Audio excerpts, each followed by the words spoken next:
আসসালামু আলাইকুম। আমার সামনে যে বলগুলো দেখতে পাচ্ছেন এই বলগুলো মূলত টি-20 ক্রিকেটে ফিন অ্যালেনকে শরীফুল ইসলাম যেই জোনে বল করে উইকেট পেয়েছেন তার একটা প্রতিচ্ছবি আপনাদের সামনে উপস্থাপন করেছি। তার আগে ছোট্ট একটা পরিসংখ্যান আপনাদেরকে দিয়ে দিই, সেটা হচ্ছে এখন পর্যন্ত আন্তর্জাতিক টি-20তে 7টা ইনিংসে ফিন অ্যালেনকে শরীফুল বল করেছেন, 6বারই তার উইকেট তিনি তুলে নিয়েছেন এবং দুর্দান্ত বোলিং অ্যাভারেজ এবং দুর্দান্ত বোলিং স্ট্রাইক রেট ফিন অ্যালেনের এগেনস্টে শরীফুল ইসলামের। যে ফিন অ্যালেন বিশ্বকাপের মঞ্চে দ্রুততম সেঞ্চুরি হাঁকিয়েছেন সেই ফিন অ্যালেনকে আমাদের শরীফুল ইসলাম রীতিমতো নাকানি চুবানি তো প্রতিনিয়ত খাওয়ানি এবং একটা নির্দিষ্ট করিডোর মেনটেন করে তার উইকেট তুলে নেন। এবং ঠিক এই মুহূর্তে আমি যদি আপনাদেরকে এই পিচ ম্যাপটা একটু লক্ষ্য করে দেখাই তাহলে একটা বিষয় কিন্তু আপনি কমনলি বুঝতে পারছেন, সেটা হচ্ছে খেয়াল করে দেখেন, একটা, দুইটা, তিনটা, চারটা বল এরকম আছে যেখানে বলগুলো আসলে আউটসাইড লেগ স্টাম্প পিচ করে শরীফুল ফিন অ্যালেনের উইকেট নিয়েছেন। Mind it, outside leg stump, just look at the balls. Outside leg stump ball করে শরীফুল ইসলাম তার উইকেটগুলো নিয়েছেন। একটা বল আউটসাইড অফ স্টাম্প করে নিয়েছেন, আরেকটা বল মিডল স্টাম্পে পিচ করে সেটা বল বার করে দিয়ে তারপর উইকেটটা নিয়েছেন।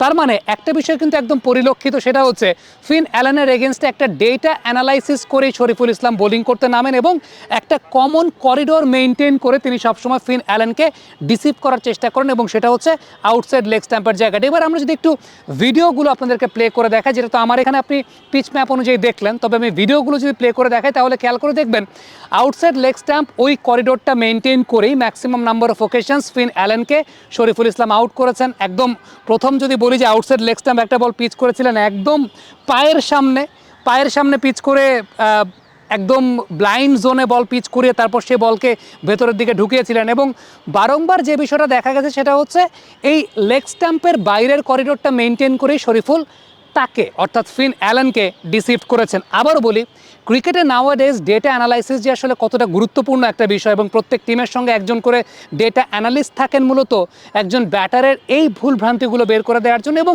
এক্সিকিউশনের জায়গাটা যদি আমি বলি তাহলে হ্যাঁ, ফিন অ্যালেন কিন্তু রিস্টের উপর খুবই স্ট্রং। শরীফুলের এগেনস্টে এরকমও দেখা গেছে যে এখানকার বলে কিন্তু বেশ কিছু রানও নিয়েছেন, ফ্লিক করে ছক্কাও মেরেছেন, বাট তারপরও শরীফুল কিন্তু তার পার্টিকুলার এই স্পটটাকে ছাড়েননি।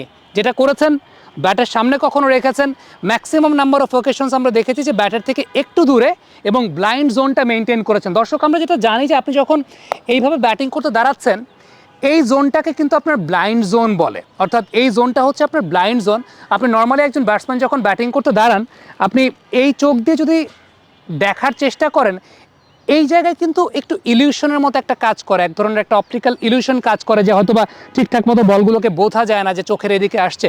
তবে একটা বিষয় লক্ষণীয়, সেটা হচ্ছে প্রত্যেকটা বলই যখন শরীফুল করেছেন আপনি খেয়াল করে দেখবেন এই লেন্থে বোলিং করে বা এই লাইনে বোলিং করে বল যদি স্ট্রেইট আসে তাহলে তো ওয়াইড হয়ে যাবে, তাই না?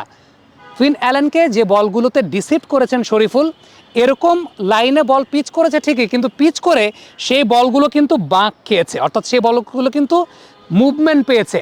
পিচে পিচ করে তারপর পিচ থেকে মুভমেন্ট পেয়েছে বেশ ভালো, এই টাইপের বলগুলোতে ফিন অ্যালেনের উইকেটটা আদায় করেছেন। এখন ছোট্ট একটা কথা বলি, সেটা হচ্ছে যেই ম্যাচটা ফিন অ্যালেন দেখা গেল যে সাউথ আফ্রিকার এগেনস্টে ইচ্ছা মতো play station kind of batting করেছেন, কমেন্টেটার একটা কথা কিন্তু বারবার বলছিলেন, সেটা হচ্ছে কলকাতার ডিউ ফ্যাক্টরটা এত পরিমাণের কাজ করেছে যে আলটিমেটলি বল এক সুতাও মুভ করে নেই, বল একটা সুতাও মুভ করে নাই এবং সেই জায়গাটাই কন্ডিশনের একটা অ্যাডভান্টেজ সেকেন্ড ইনিংসের ব্যাটিংয়ের সময় ছিল।